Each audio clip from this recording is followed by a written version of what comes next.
Bonjour à tous, bonjour, est-ce que vous nous entendez? Si vous pouvez, hocher la tête ou répondre dans la conversation?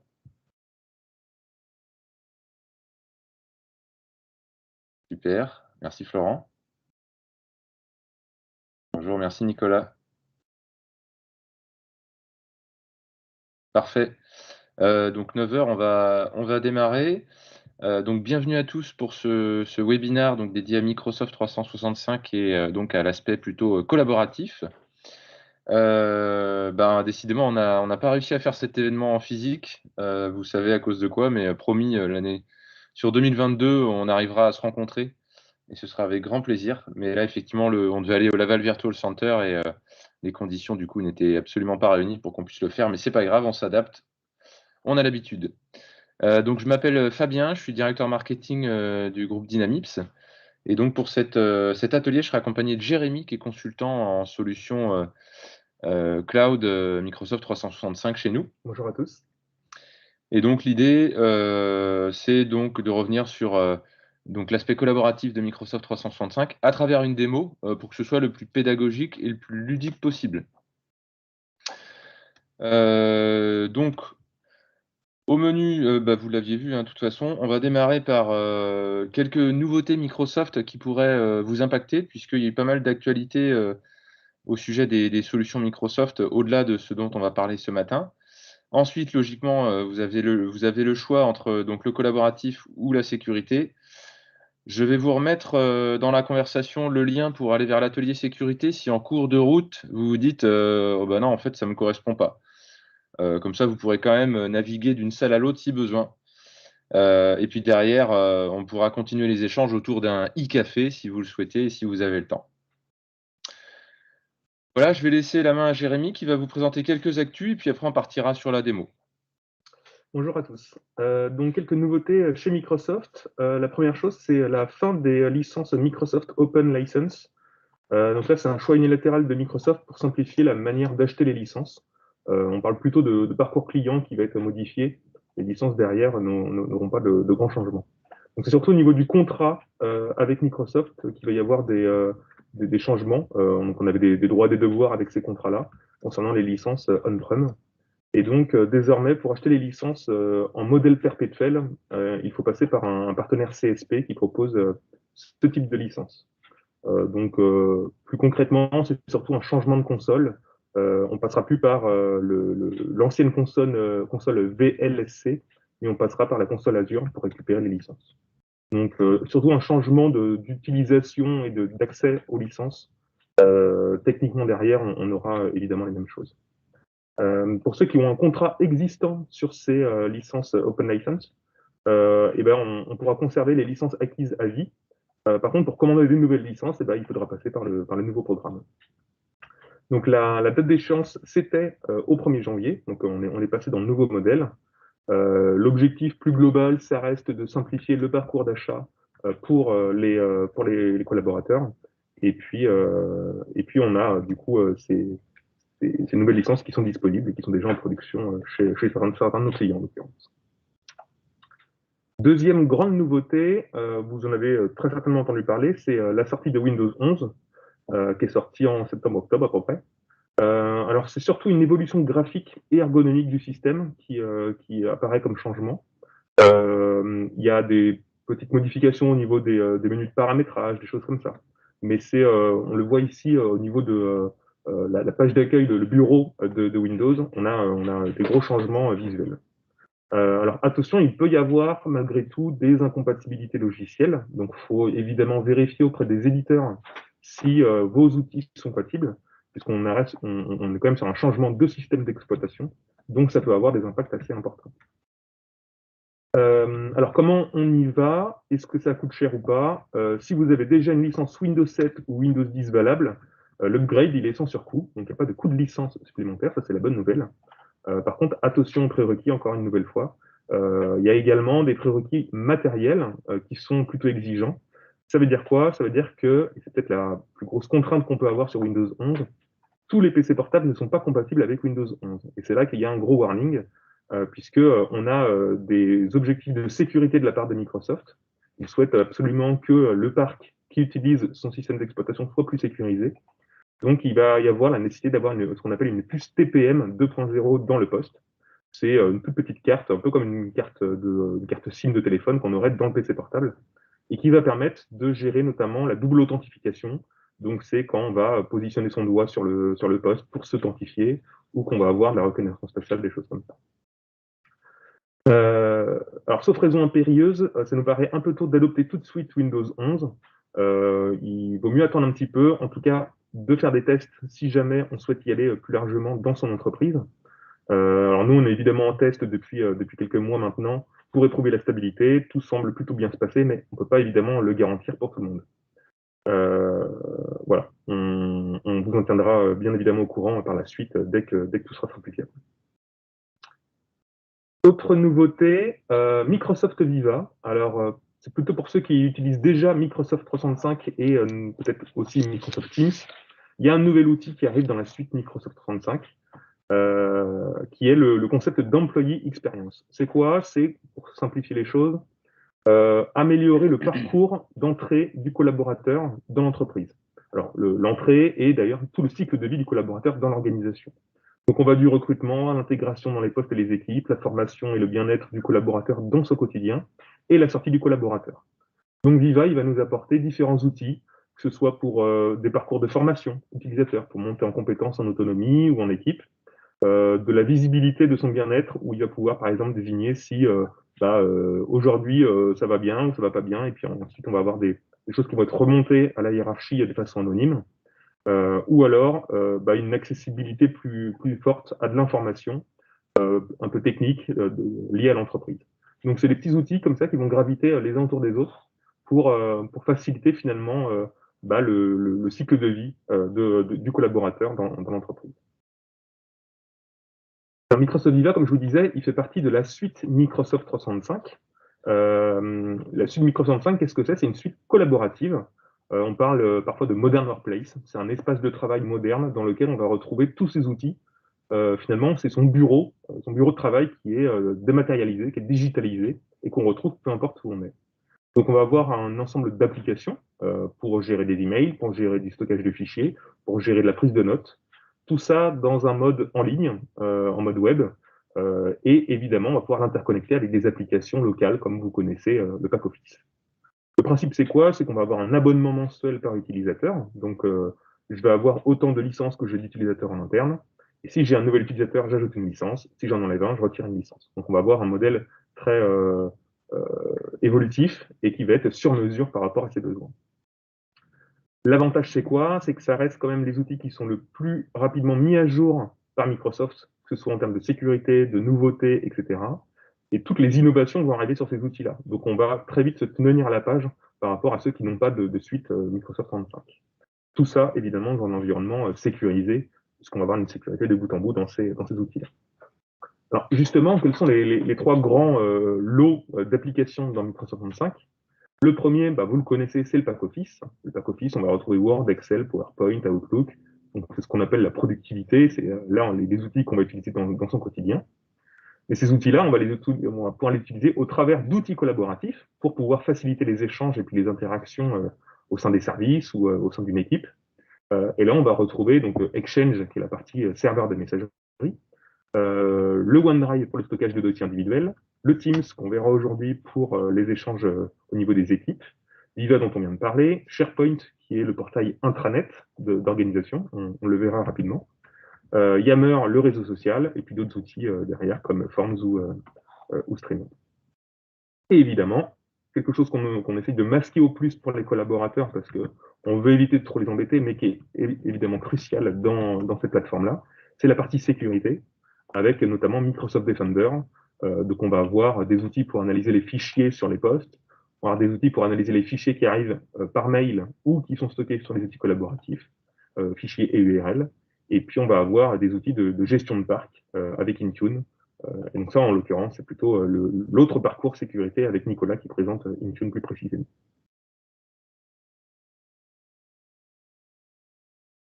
Voilà pour la partie introduction. Donc là, c'est votre dernier choix possible, entre guillemets, si vous voulez continuer sur la partie collaborative ou si vous voulez aller sur la partie Intune. Et donc, nous, on reste sur l'atelier collaboratif. Merci Jérémy. Juste avant de démarrer sur la démo, je vais laisser dire un mot à Patrice Bridier, donc directeur de notre agence de Mayenne, SDP Informatique. Patrice, est-ce que tu es avec nous? Oui, bonjour à tous. Je viens d'arriver. C'est vrai que j'ai commencé par l'autre atelier. Merci d'avoir répondu présent à cette invitation. Merci à tous d'être présents. J'en profite pour vous souhaiter mes meilleurs vœux pour cette nouvelle année 2022. Il est encore temps, le mois n'est pas fini. Alors, nous sommes heureux de vous accueillir donc pour cet événement, malheureusement en format distanciel. C'est vrai que nous aurions tant aimé vous recevoir en présentiel sur le site en plus de la Val virtuelle. Et on aurait aimé aussi partager un moment convivial autour d'un petit déjeuner avec vous. Mais malheureusement, les conditions et règles sanitaires qui évoluent tous les jours ont changé début de semaine dernière et on a décidé autrement. Voilà. Bon, écoutez, ce n'est que partie remise. Nous aurons l'occasion de refaire d'autres ateliers et de vous inviter également à ces ateliers au courant de l'année 2022. On va attendre un petit peu que les règles évoluent et s'améliorent. Voilà. Écoutez, moi, je vais vous souhaiter un bon atelier collaboratif avec Fabien et Jérémy. Et voilà, je repasse le relais à Jérémy ou à Fabien. Je ne sais pas lequel de vous deux prend la parole. Voilà, bonne journée à vous. Merci Patrice.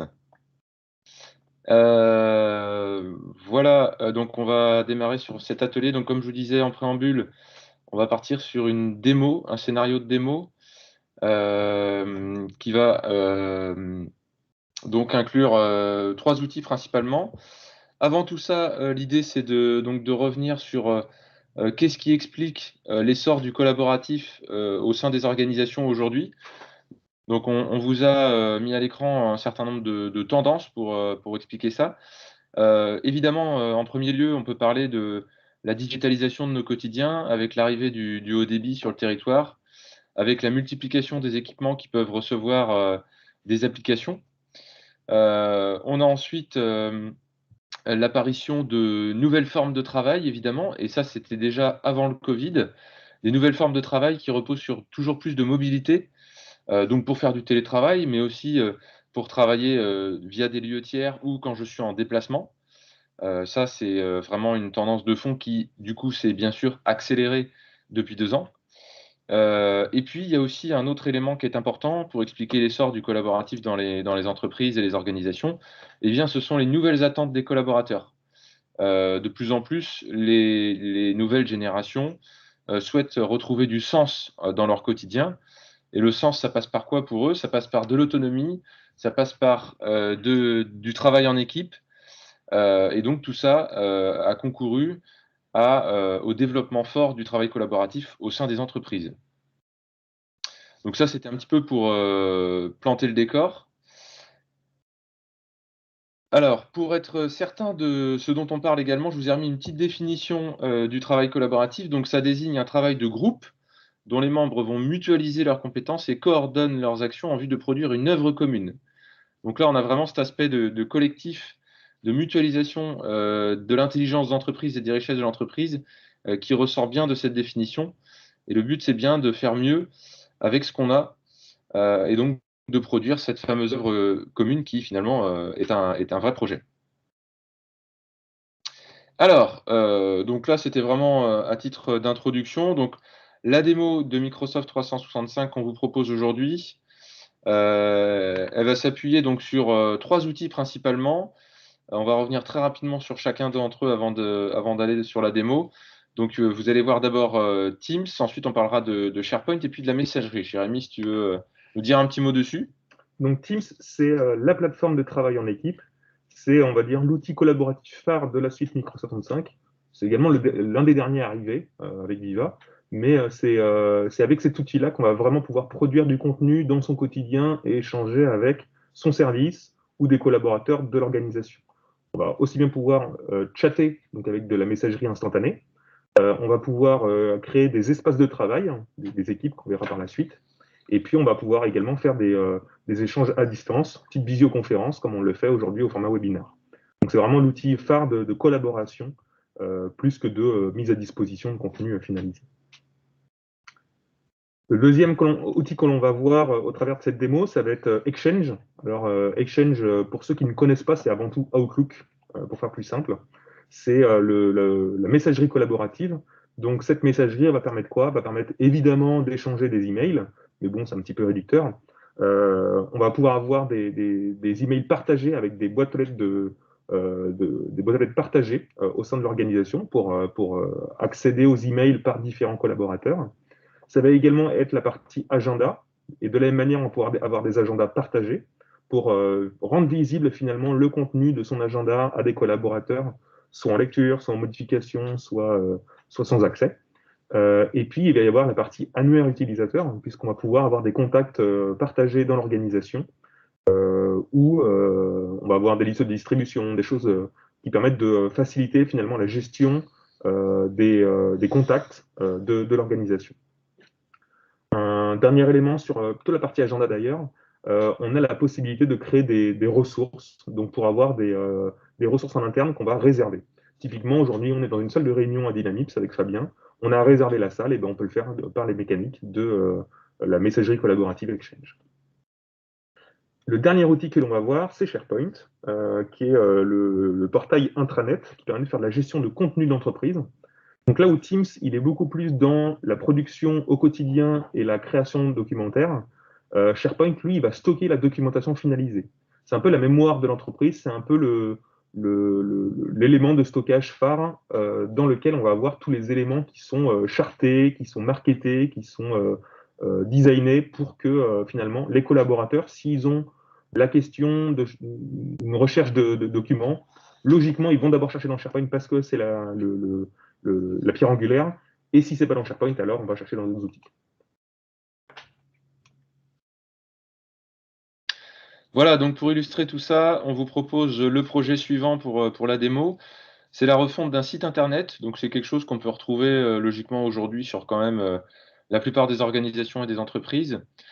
On vous a remis les étapes clés pour que vous puissiez bien comprendre ce qu'on va vous présenter derrière.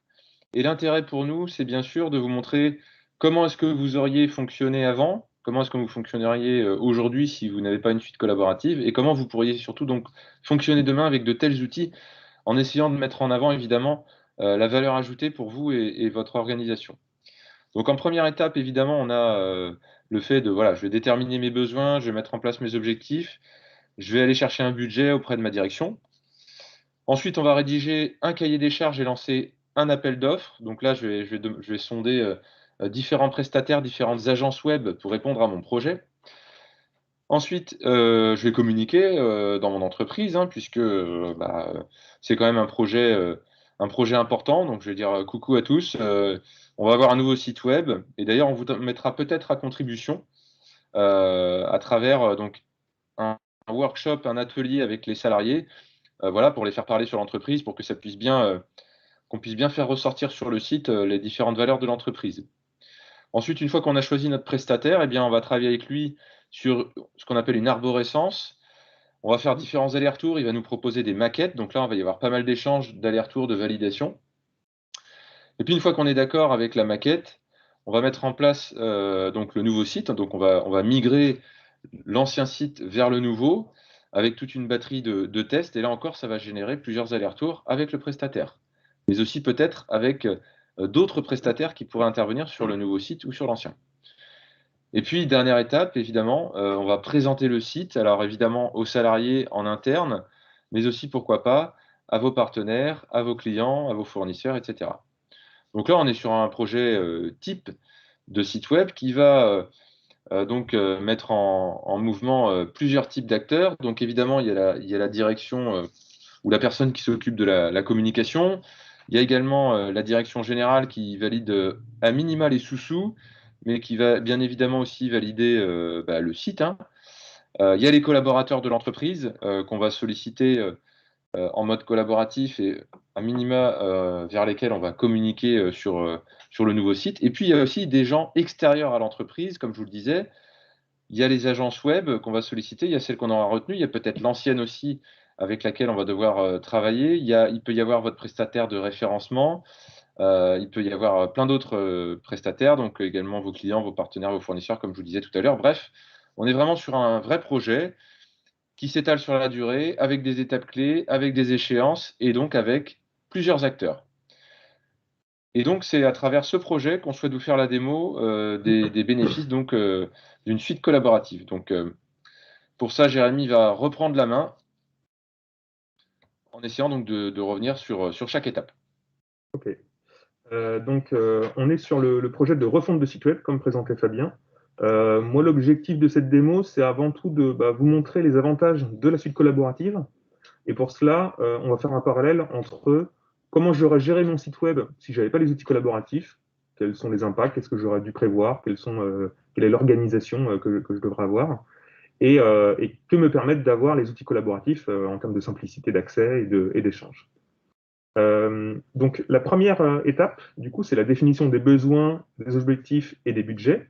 Et pour ça, évidemment, il va falloir faire une réunion avec différents collaborateurs pour trancher, pour prendre des décisions, pour trouver des bonnes idées pour ce site web. Et donc là, il va falloir se réunir autour d'une table avec les différentes personnes. Donc sans outils collaboratifs, qu'est-ce qu'on fait? On va devoir réserver une salle, on va pouvoir faire du partage d'écran pour pouvoir travailler plus simplement sur un support. Et puis, on va faire une prise de notes individuelle parce que on a chacun ses petits outils. Alors, on fait ça dans un Word, on fait ça sur un calepin, je ne sais pas trop. Mais en tout cas, on va avoir chacun sa méthodologie pour stocker les informations. Avant tout ça, il faut quand même se réunir. Et donc là, ça veut dire quoi? Potentiellement, si on est sur plusieurs sites géographiques, il va falloir prendre son véhicule et puis se déplacer pour aller chercher pour aller dans la même salle. Avec les outils collaboratifs, on va pouvoir utiliser Microsoft Teams typiquement. Donc évidemment, on peut se rejoindre dans la même salle. On peut, si on est sur le même site, échanger beaucoup plus simplement avec du partage d'écran.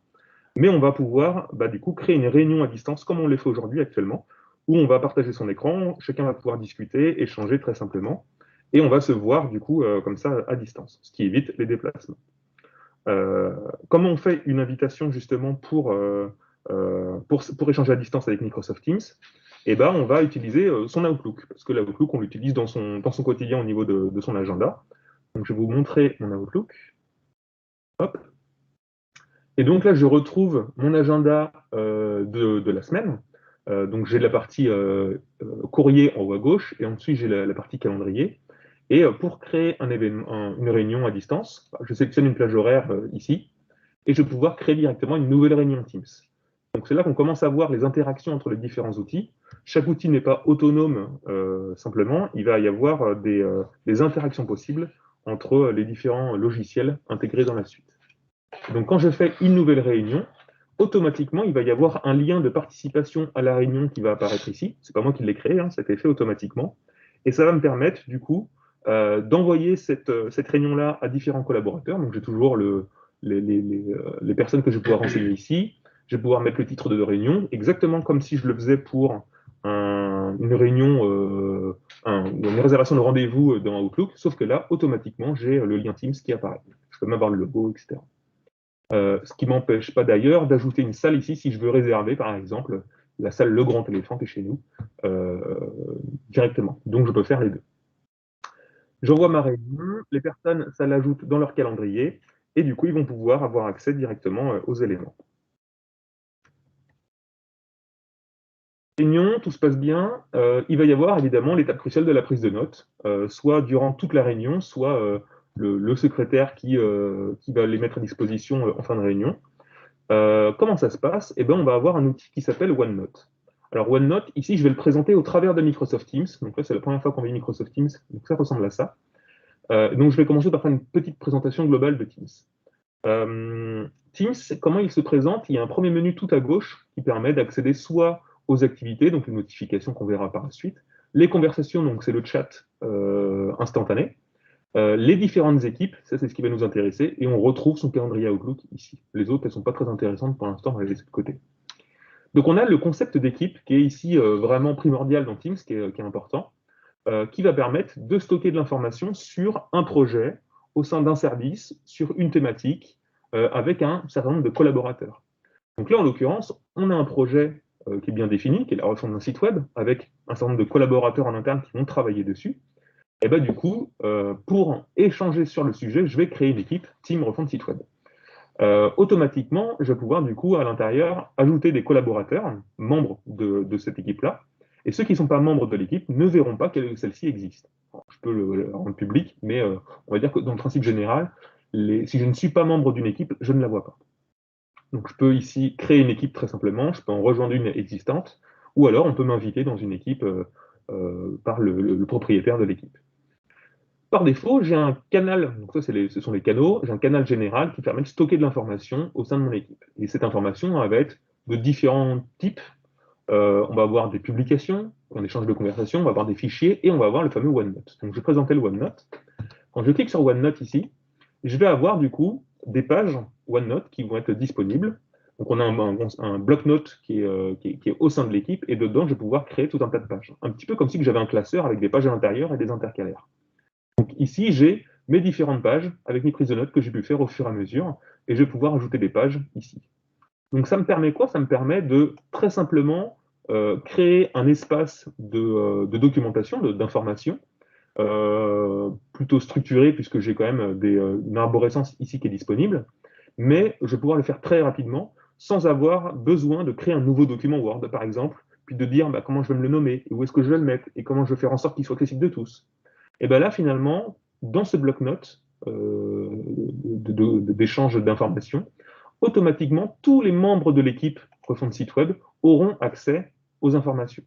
Qu'ils soient présents le jour J, parce qu'ils ont un accès en direct et qu'ils sont connectés, ou qu'ils soient présents une semaine après, parce qu'ils étaient en congé. Et dès qu'ils vont se reconnecter à l'équipe Teams, ils auront accès directement aux informations sans qu'on ait besoin de les repartager.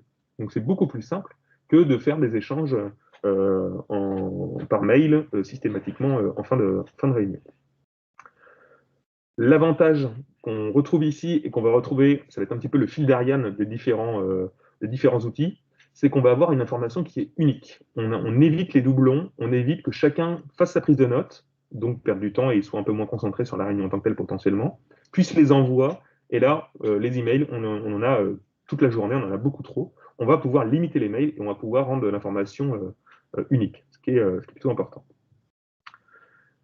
Voilà pour la première étape. Deuxième étape, c'est la rédaction du cahier des charges et d'appel d'offres. Alors là, il n'y a pas de mystère, hein. On va utiliser Word typiquement pour rédiger quelque chose de beaucoup plus structuré, de beaucoup plus formel.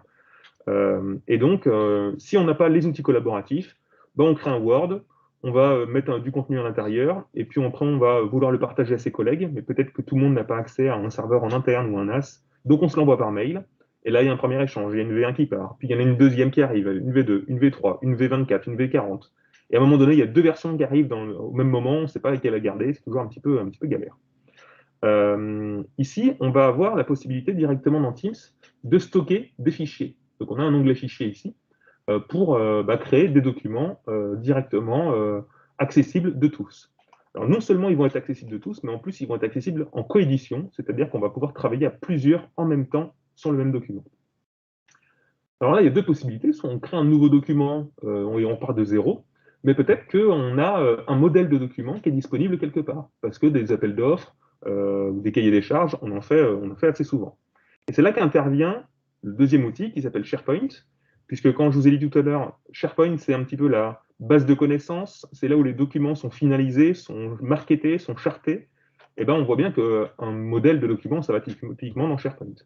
Donc, je vais avoir la possibilité dans SharePoint de récupérer un document. Alors, comment je fais? Je vais sur mon outil SharePoint parce que j'ai un raccourci qui permet d'y aller. Et nous, on a dans nos documents, ici, les modèles de documents. Et dans les modèles de documents, je vais prendre le modèle de procédure, on va prendre celui-là pour l'exemple. Et ce modèle de procédure, je vais pouvoir le copier dans mon projet du jour. Alors, je les ai ici. Hop, Team Refonte Site Web, voilà. J'ai mon équipe ici. Et je vais la mettre dans le canal général. Et je vais copier ici. Donc là, il m'indique que je suis en train de copier un élément. Il m'indique qu'il y en a déjà un, donc je vais pouvoir conserver les deux, par exemple. Tac. Et voilà. Donc je me suis connecté à mon navigateur sur SharePoint. SharePoint, il va pouvoir centraliser tout un tas de documentation officielle, finalisée et on va dire propre. Et ensuite, je vais pouvoir la dupliquer dans des espaces de collaboration pour les modifier, et c'est là que Teams intervient. Donc si je recharge cette page-là, hop, je vais sur publication et je reviens sur fichier. Voilà, mon nouveau document ajouté il y a 1 minute est bien présent ici. Donc maintenant, je suis dans un espace de coédition, je suis dans Teams. Là, je peux modifier mon document et puis ensuite ajouter du contenu. Donc je clique dessus et je l'ouvre. Il s'ouvre dans l'application. Et là, j'arrive sur ce qu'on appelle Word Online. Donc c'est un Word intégré dans son navigateur ou dans Teams pour faire de la coédition. Ça veut dire quoi? Ça veut dire que je n'ai pas besoin d'avoir l'application Word, enfin en tout cas le pack Office sur mon poste pour faire de la coédition. Je peux l'avoir, mais je ne suis pas obligé de l'avoir. Et ça me permet du coup de modifier un document depuis, entre guillemets, n'importe quel poste. Je me connecte avec mon compte sur Microsoft 35, j'aurai accès à toutes mes applications et donc mon pack Office qui me suit partout. Évidemment, si j'ai l'application sur mon bureau, je peux ouvrir l'application de bureau et là, j'aurai toutes les fonctionnalités qui sont nécessaires. Et donc voilà, j'ai mon modèle et je vais pouvoir commencer à coéditer, donc à faire ma modification à l'intérieur. Et là, si Fabien s'est connecté sur le même document, eh ben, je verrai sa photo de profil qui apparaîtrait en haut à droite, et je verrai un deuxième curseur apparaître. Donc le mien, là, il est noir, on ne le voit peut-être pas très bien, mais il est noir. S'il y a une deuxième personne qui arrive, il y aura un curseur vert, un curseur rouge, et on verra en direct les modifications apportées par l'un et l'autre des collaborateurs. Donc ça, c'est tout l'avantage, c'est que du coup, on n'a plus un seul secrétaire qui fait tout le boulot de son côté. On a la possibilité de travailler en même temps sur le même document. On évite de perdre du temps, on évite les doublons. Voilà, Fabien s'est connecté, et ben on a ici sa photo de profil qui apparaît, et je ne sais pas où est son curseur. Voilà. Donc là, je vois le curseur de Fabien, et si Fabien marque, ben là c'est magie, on voit la modification apparaître en direct, et moi je peux m'occuper du second titre.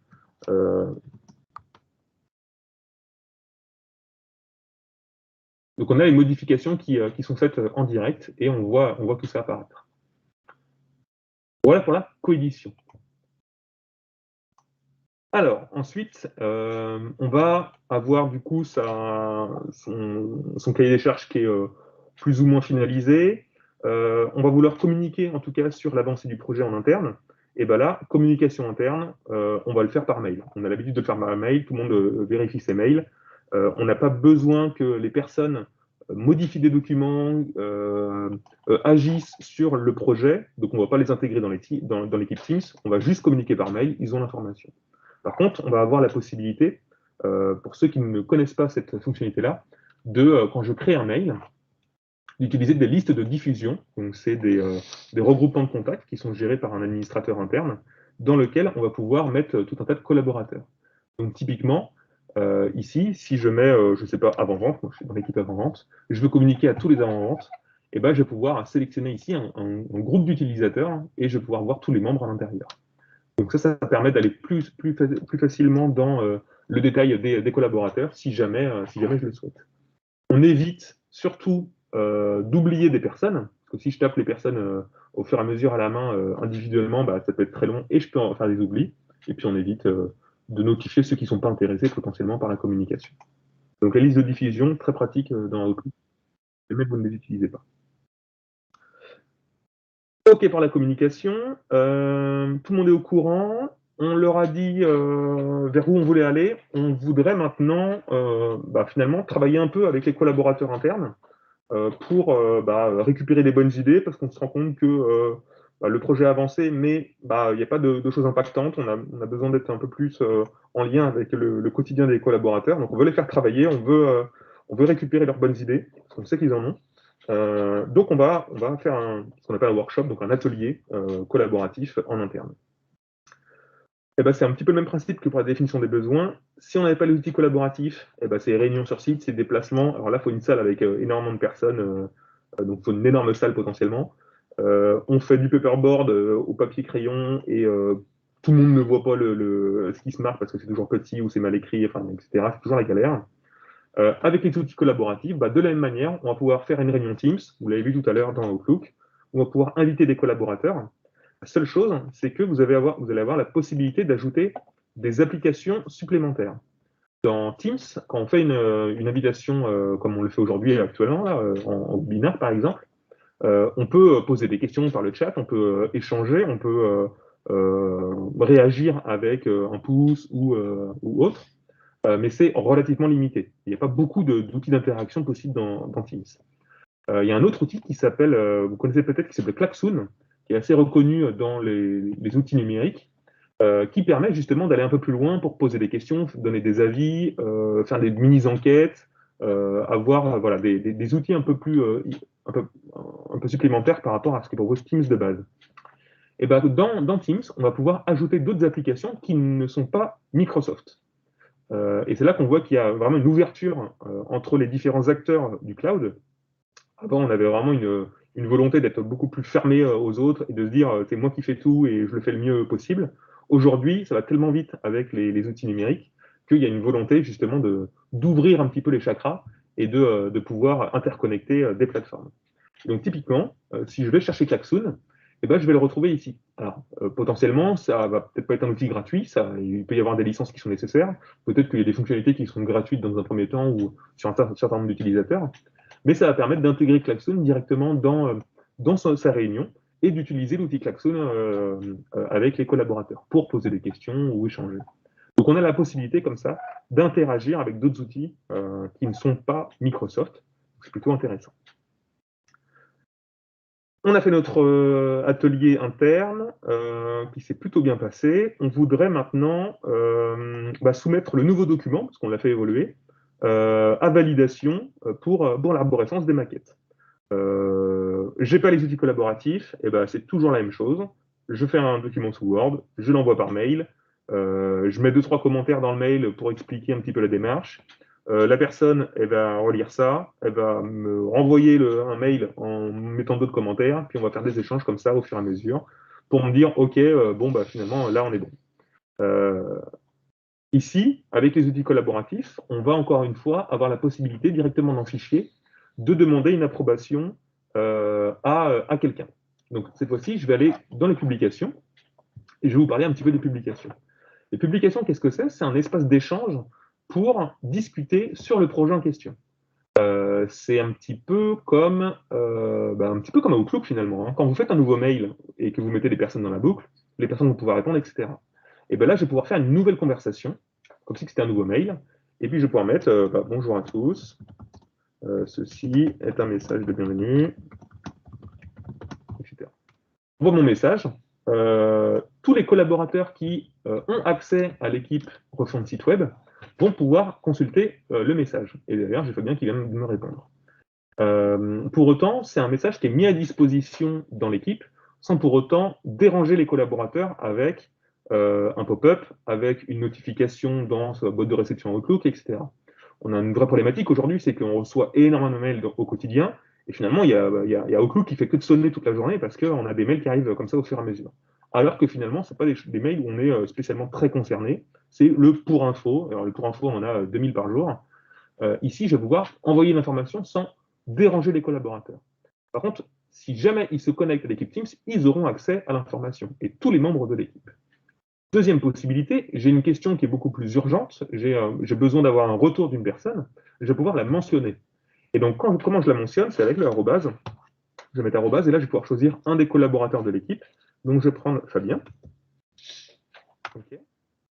Fabien Lévesque devient violet, on ne le voit peut-être pas très bien en partage d'écran, mais il devient violet, donc je vais mentionner la personne. Es-tu dispo pour une vérification de fichier? Tac. Et là, j'ai mentionné Fabien. Donc Fabien, il a reçu un pop-up, donc une petite infobulle qui apparaît sur son écran en bas à droite, pour dire attention, on vous a posé une question urgente entre guillemets. En tout cas, on attend un retour de votre part assez rapide. Il va recevoir une notification par mail si jamais il n'est pas connecté parce qu'il est en congé, par exemple. Donc, il ne va pas passer à côté de l'information. Le fait de mentionner des personnes, ça évite de passer à côté de l'information. On est sûr que la personne sera au courant.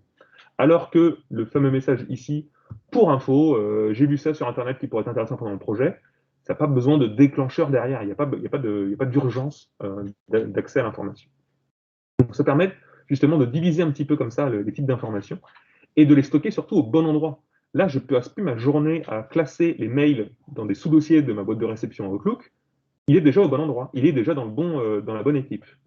J'ai un nouveau collaborateur qui rejoint l'équipe 6 mois après sa création, je l'ajoute en tant que membre, il a accès à tout, aux publications, aux fichiers, au OneNote. J'ai un collaborateur qui quitte le projet, parce il va sur un autre projet, je le retire de l'équipe, il n'a plus accès à rien. Ça, avec Outlook, on ne peut pas. Et donc, du coup, l'information, elle est au bon endroit, elle est individualisée, elle est unique en tout cas, tout ça, niveau RGPD, sécurité des accès, sécurité des données, unicité de l'information, c'est des choses qui parlent énormément. Je reviens sur ma soumission de documentation.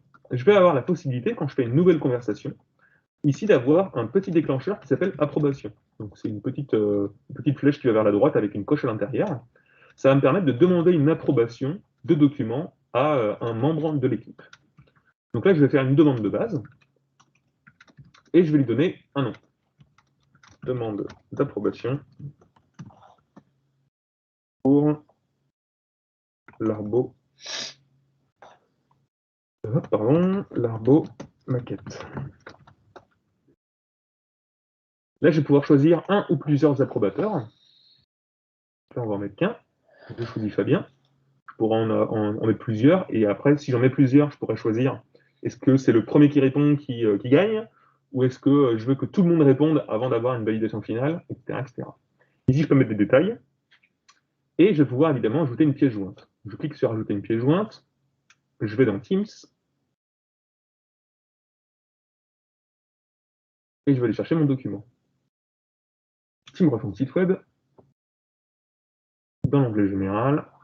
Et c'était modèle de procédure 1. C'était le deuxième. Hop, je valide. Mon document est ajouté ici, en pièce jointe. Et si je souhaite, je peux mettre des réponses personnalisées, je peux envoyer dans un autre environnement. Enfin, j'ai d'autres options. Là, on va laisser par défaut, et je fais envoyer. Tac. Donc là, je suis toujours dans le flux de publication. On voit qu'il y a mes messages, et puis il y a une demande d'approbation qui a été envoyée à 9h42. La demande, elle est en cours, j'ai son statut ici, j'ai le titre qui apparaît là, j'ai un lien vers le document accessible en un clic, donc il n'y a pas besoin d'aller chercher au bon endroit, etc. Et je peux afficher les détails. Quand j'affiche les détails, hop. Ah, elle a été rejetée par Fabien à 9h42 et 23 secondes. Il n'a pas mis longtemps à lire, il a vite rejeté. Et, ah bah voilà, j'ai des commentaires, c'est ni fait ni à refaire. Merci Fabien. Donc là, j'ai plus qu'à revoir ma copie, remodifier mon document, et puis refaire une demande d'approbation derrière pour espérer avoir une validation enfin. Voilà pour la validation de documents. Donc on a quelque chose d'officiel, on a la visibilité finalement comme quoi ça a été validé. Je vais ensuite pouvoir faire du coup ma migration de site, mes tests et ma mise en ligne. Donc là, c'est plutôt technique, on n'a rien de spécifique à montrer. Mais potentiellement, je vais avoir besoin d'échanger avec des partenaires ou des éditeurs externes. Et donc là, je vais avoir des réunions à distance, je vais avoir de l'écran partagé, je vais pouvoir leur donner accès, leur donner la main sur mon poste si nécessaire. Et donc tout ça, je vais faire avec les réunions Teams, comme on l'a vu en début de parcours. Et potentiellement, je voudrais faire un webinaire de présentation en interne. Donc, je fais une réunion Teams avec les collaborateurs, je convie à peu près tout le monde. Je mets ça sur une demi-heure pour aller assez vite. Je présente le nouveau site internet en interne et du coup, je l'enregistre. Là, on est en train d'enregistrer la réunion pour qu'on puisse ensuite la revisionner en interne si nécessaire. Cet enregistrement, je vais pouvoir le stocker dans un autre outil pour ensuite le remettre à disposition des collaborateurs et le voir à la demande.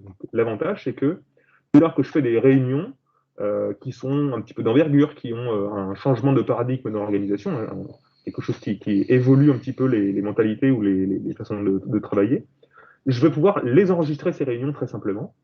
Comment je fais si je vous présente mon écran Teams, hop, donc là, vous allez vous voir. J'ai ici dans les options la possibilité d'arrêter ou de commencer l'enregistrement. Là, je suis en train d'enregistrer, donc l'option est marquée arrêter, mais je vois ici mon enregistrement qui est actif avec le temps qui passe.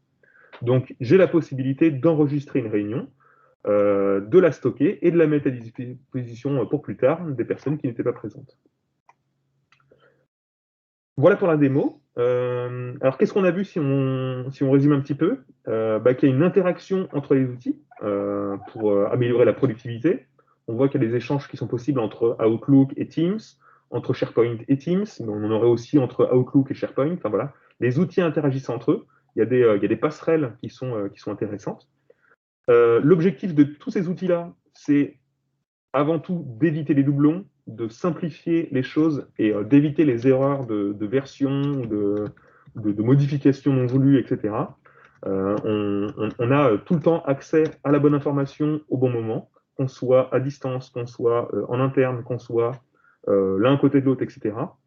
Et puis ces outils permettent d'éviter toute perte de documents parce qu'ils sont accessibles de n'importe où en ligne. Donc on est sûr qu'ils ne sont pas perdus involontairement.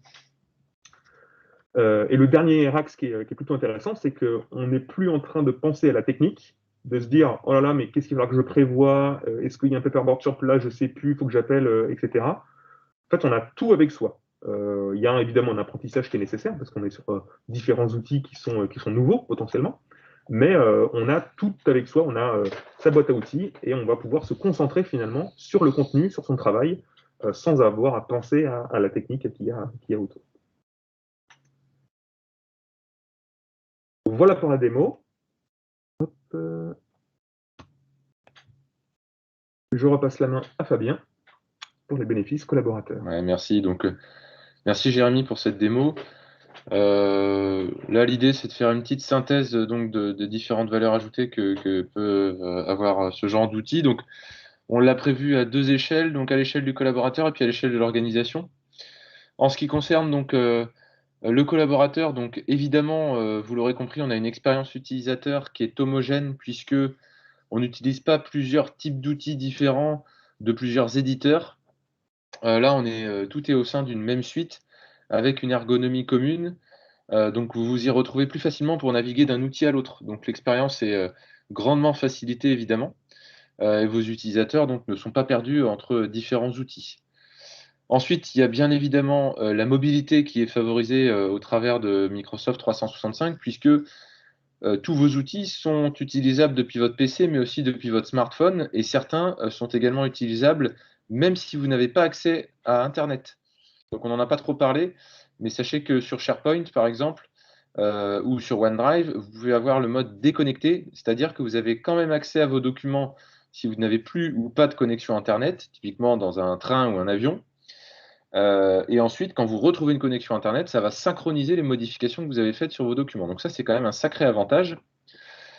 Ensuite, eh bien, vous apportez du sens dans le quotidien de vos équipes, puisque ça répond vraiment à une problématique qui est de plus en plus prégnante au sein des organisations avec les nouvelles générations, qui sont donc davantage en demande toujours plus de travail en équipe, de responsabilisation, de collectif. Donc tout ça permet d'y répondre davantage. Et puis il y a bien évidemment, in fine, la notion de productivité, puisque tous ces outils sont censés tout de même pouvoir faire plus et mieux dans notre quotidien, avec donc tout ce qu'on a vu de mobilité, de communication, etc. Donc pour le collaborateur, c'est vraiment un plus, sans compter le côté marque employeur qui n'est pas mentionné forcément ici, mais qui est important aussi, à savoir que vous fournissez les meilleurs outils, les derniers outils à vos collaborateurs. Et ça, on sait que c'est de plus en plus important également pour les nouveaux arrivants dans les entreprises. Alors ensuite, il y a évidemment des bénéfices pour l'organisation en tant que telle. La première chose, comme on l'a déjà indiqué, c'est qu'il va y avoir une administration qui est centralisée. Alors on va avoir évidemment une palette d'outils qui sont très interconnectés, mais il y a également le côté administrateur qui se cache derrière tout ça, où on va avoir besoin de consoles simplifiées et qui se ressemblent les unes des autres. Typiquement, on pourrait imaginer avoir tous ces outils en termes de fonctionnalité avec un éditeur par outil. On pourrait avoir des choses mieux, on aura peut-être des choses moins bien, on aura peut-être moins d'interactions possibles, mais en tout cas, ça existe. Il y a des outils, des milliers d'outils qui existent, qui font les mêmes choses. Par contre, en termes d'administration, eh ben, on va avoir une complexité beaucoup plus importante, puisque les consoles d'administration ne seront pas les mêmes, les philosophies des consoles d'administration ne sont pas les mêmes, la manière de penser, comment on gère la sécurité, comment on gère l'arrivée des collaborateurs, la création, etc. Tout ça, c'est une complexité d'autant plus importante pour l'administrateur interne. Alors que là, évidemment, les consoles se ressemblent, elles interagissent ensemble. Et typiquement, si je donne un cas très concret, avec Microsoft 5, si je crée un utilisateur dans la console utilisateur, automatiquement, tous les autres outils vont la reconnaître. Alors que si je n'ai pas une suite collaborative, du coup, il va falloir que je crée mon utilisateur. Quand j'ai un nouvel utilisateur qui arrive dans mon entreprise, il va falloir que je la crée sur chacun des outils. Il va falloir que je le renomme dans chacun des outils. Il va falloir que je modifie son mot de passe dans chacun des outils. Il va falloir que je le supprime dans chacun des outils. Et ça, évidemment, c'est beaucoup plus lourd, c'est beaucoup plus chronophage. Et surtout, il y a des risques d'oubli ou d'incohérence. Il y a des utilisateurs qui vont se retrouver pendant pas mal d'années avec des mots de passe différents de chaque application sans qu'ils comprennent pourquoi. Avec Microsoft 5, ce n'est pas possible. Et donc, on simplifie finalement le parcours du collaborateur dans ces outils, comme on simplifie l'administration par le référent informatique qu'on aurait. La deuxième chose, c'est au niveau de la sécurité, puisque évidemment, on va avoir, on ne l'a pas trop vu aujourd'hui, ce n'était pas le sujet, on était plutôt sur les usages et les fonctionnalités, des outils de sécurité qui permettent de protéger toutes les données qu'on aurait au travers de ces outils-là. La première chose, c'est en termes de stockage de données, puisqu'elle va être répliquée dans différents data centers, en l'occurrence en France, si on crée un portail aujourd'hui. Donc les data centers sont à Paris, donc on a des données multipliées qui fait que s'il y a un crash, les données sont autre part pour pouvoir les restaurer très simplement, en automatique. On va avoir la sécurité au niveau des accès, puisqu'on va pouvoir mettre en place des fonctionnalités comme la double authentification. Je pense que si je vous parle de l'exemple du compte bancaire où vous recevez un code unique pour vous connecter, on peut mettre la même chose sur les outils collaboratifs, avec ça peut amener des contraintes, donc on peut éviter de les avoir quand on est dans l'organisation, parce que c'est un espace sécurisé. Et puis évidemment, il y a le RGPD, on l'a mentionné un petit peu tout à l'heure rapidement, puisqu'on va avoir des informations uniques qui sont sécurisées, qu'on va pouvoir rechercher très simplement pour potentiellement les supprimer. Et donc tout ça rentre bien évidemment dans la philosophie du RGPD qui va être de rendre l'information unique et temporaire le plus possible. On va avoir une souplesse financière, on l'a vu aussi en début de présentation, puisque on est sur une méthodologie de mensualisation. Donc on n'est plus dans une optique d'amortissement et d'anticipation au doigt mouillé sur les 3 ou 5 prochaines années. Là, on va pouvoir jouer des curseurs au jour le jour, et si on a des arrivées de collaborateurs, on va pouvoir ajouter des licences quand on pourra les enlever. On a même des consoles qu'on peut mettre à disposition, nous en l'occurrence pour nos clients, qui permettent eux-mêmes de gérer les curseurs et d'ajouter ou pas des licences. Donc on a encore plus de souplesse là-dessus. Et puis, c'est tout ça a un objectif de performance globale de l'organisation, puisque dès lors que j'ai des utilisateurs qui ont les bons outils, du coup, ils vont être non seulement plus productifs, mais en plus, ils vont pouvoir plus facilement échanger, être potentiellement mieux dans l'organisation, plutôt qu'avec des outils qui coincent de partout, des lenteurs, des choses comme ça. Évidemment, tout ça amène à un sujet plus global, qui est la gouvernance de son informatique, de ses outils informatiques. Il va falloir former les utilisateurs, parce qu'on est sur des nouveaux outils. On va voir que, on a vu qu'il y a quand même beaucoup de fonctionnalités, il y a des nouveautés, les outils évoluent beaucoup. Donc, il faut absolument former ses collaborateurs. On n'est plus sur des outils clés en main, et puis débrouillez-vous avec, ça n'a jamais changé. Et donc, cette gouvernance, aussi bien au niveau des utilisateurs avec les formations que sur ces outils-là, il va falloir qu'elle soit en phase avec, par exemple, le management. Si on a des outils techniques, informatiques, qui permettent d'aller très vite dans la prise de décision, de mettre de la transparence, de faire confiance aux collaborateurs parce qu'on ouvre un peu plus les possibilités qu'auparavant, évidemment, si le management il est ultra descendant et que on ne donne aucune parole ou aucun contrôle aux collaborateurs, on va avoir une incohérence. Et le fait d'avoir un management qui est en phase va permettre d'améliorer encore une fois la performance de l'entreprise, de donner du sens finalement aux collaborateurs et de manière générale d'exploiter l'intelligence de tout le monde au sein de l'organisation.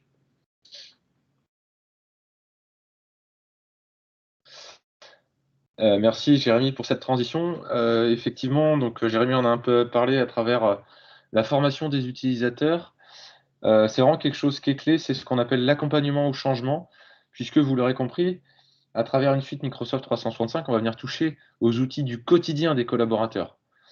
Donc, il ne faut surtout pas sous-estimer cette notion de changement qui va être importante et qu'il va donc falloir anticiper et traiter.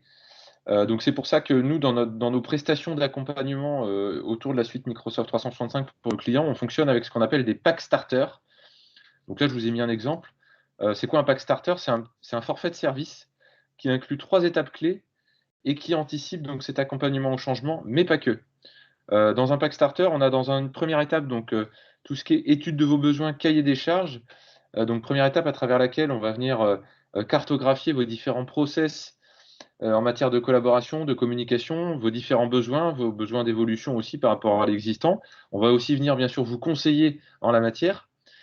Une fois qu'on a dessiné les contours de votre projet sur le papier, bien évidemment, derrière, on va venir vous aider dans le déploiement des outils et leur paramétrage en fonction de tout ce qu'on s'est dit avant au niveau du cahier des charges.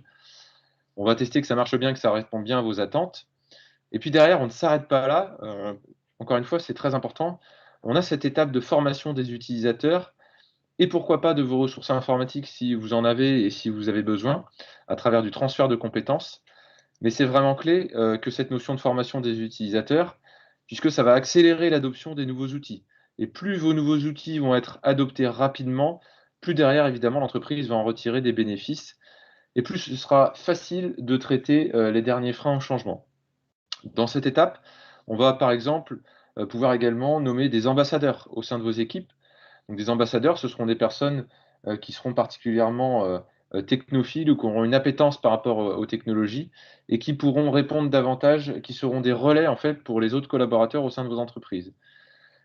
Donc, on insiste vraiment là-dessus chez Dynamips sur cette troisième et dernière étape, puisqu'on est souvent tenté à travers ces projets de dire bon, bah non, la formation, on va s'en charger, ou alors on ne le fait pas, on le squeeze parce qu'on voit un petit peu moins l'intérêt. On insiste vraiment là-dessus parce que ça concourt vraiment à faire en sorte que votre projet soit une réussite ou pas. Donc voilà comment nous, on accompagne nos clients à travers Microsoft 365.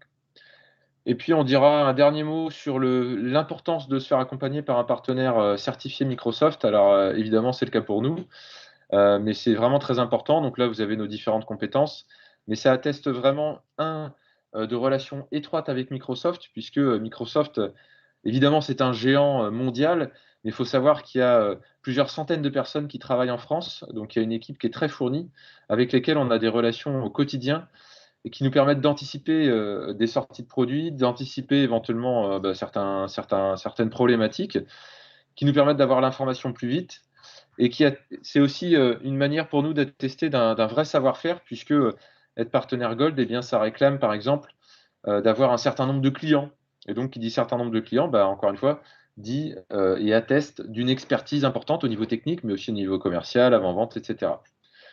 Donc, hyper important de se faire accompagner par un partenaire expert sur ces solutions. 9h58, on tient super bien le timing avec Jérémy. Donc, on a terminé pour cette démo. On espère que ça aura répondu à vos attentes. Et donc, on a encore un petit peu de temps pour répondre à vos questions. Si vous en avez, vous pouvez aussi intervenir pour faire un retour d'expérience si vous avez déjà déployé ces outils. Vous pouvez aussi contredire ce qu'on a dit. Évidemment, il n'y a pas de problème. Donc maintenant, c'est à vous. Vous pouvez poser vos questions, vous exprimer soit dans le module de chat, soit en prenant la parole, en ouvrant votre micro. N'hésitez pas, on est là pour vous.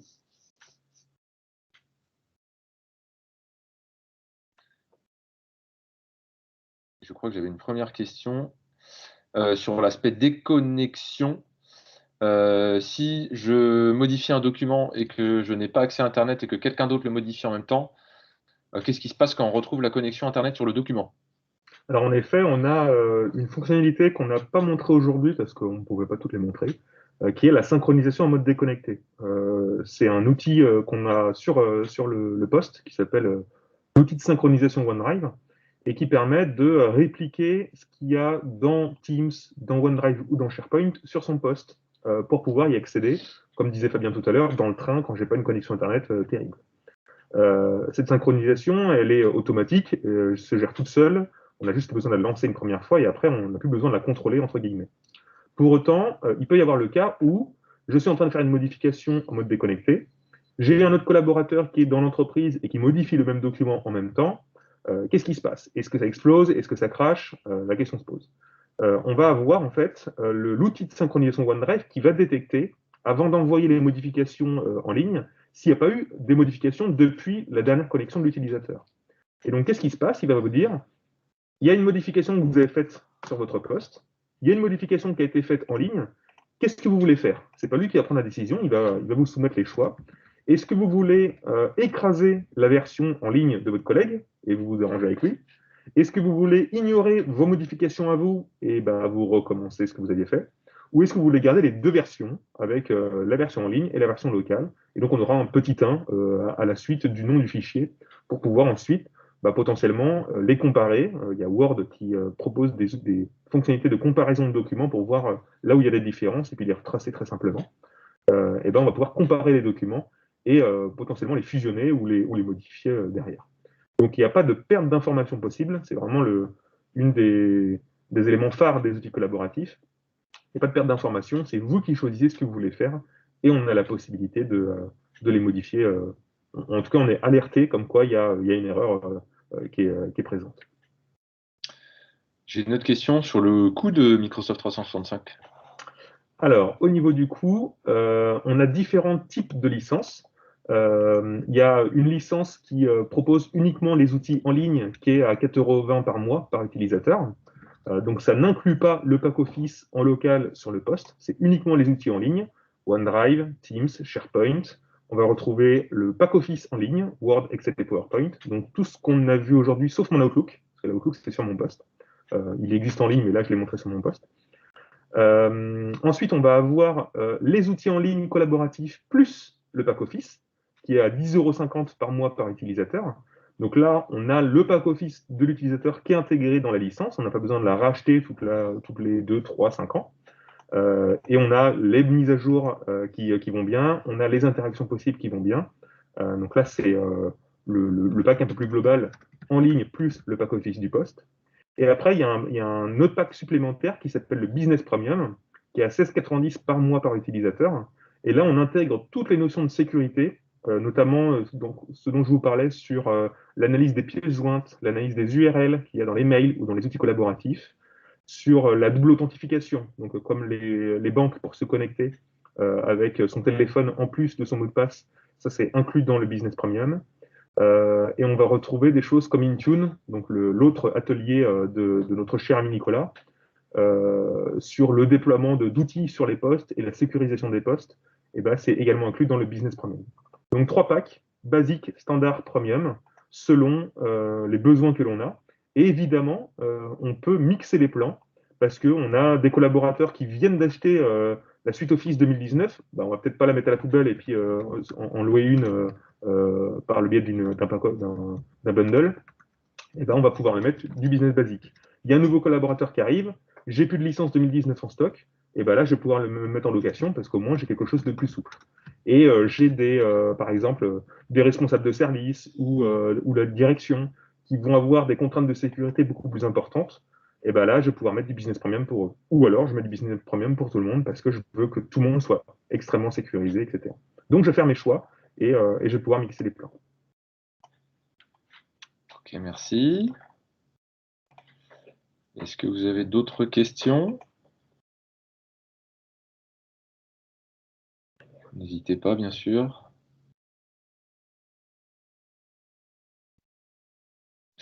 Y a-t-il une vue d'ensemble des différentes applications qui existent? Oui, il y a une vue d'ensemble. Alors, je vous partage toujours mon écran, je vais pouvoir vous la montrer. Tac. Alors, cette vue d'ensemble, ça vous permet en effet d'accéder à toutes les applications et ça vous permet également de retenir un seul lien finalement pour vous connecter à Microsoft 365. Vous allez dans votre navigateur, si vous avez un compte et une licence évidemment, et vous tapez office.com. Quand vous tapez office.com, vous arrivez sur la page d'accueil Office et c'est là que vous allez retrouver vos documents et vos applications. Vous allez voir, donc là on arrive sur la mienne. Je retrouve dans mes accès rapides les derniers documents sur lesquels j'ai travaillé. Et alors elle a un petit peu changé. Ouais, il a affiché d'autres éléments. OK. Il affiche donc des actions recommandées. J'ai reçu un mail de la part du support Microsoft en l'occurrence, et bah, du coup, j'ai un accès ici, en tout cas une visibilité. J'ai mon dernier document Excel, visiblement, que j'ai dû modifier. Et j'ai les derniers documents ici. Et en fait, à cet endroit-là, je vais avoir la possibilité d'accéder à toutes les applications. Pardon, c'est ici, le lanceur d'applications.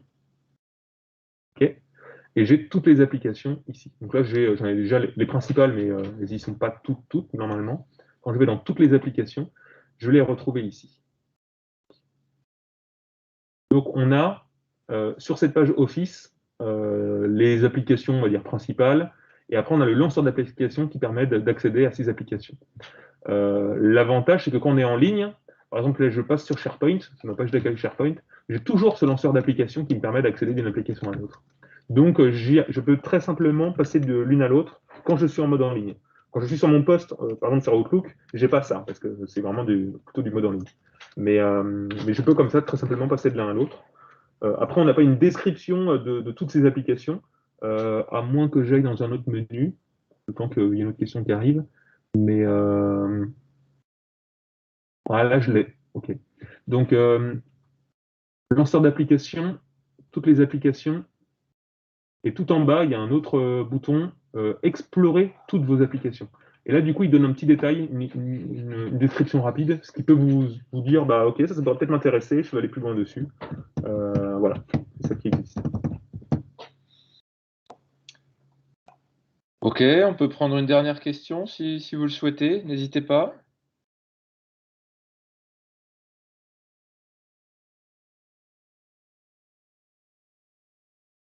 Non, bah écoutez, s'il n'y a pas d'autres remarques ou questions, on va en rester là. Donc, comme on vous l'a dit tout à l'heure ou à travers le module de chat, cet événement a été enregistré, donc on vous enverra un replay si vous souhaitez le revisionner.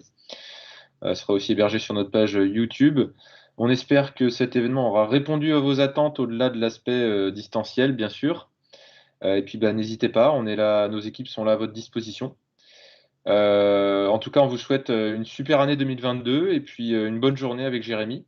Et puis, on vous dit à la prochaine. On organise dans l'année régulièrement des webinaires. Il y aura des petits déjeuners également en mars-avril, donc vous serez bien sûr conviés. Voilà, passez tous une bonne journée. On vous dit à très bientôt. Merci à tous, bonne journée. Au revoir tout le monde.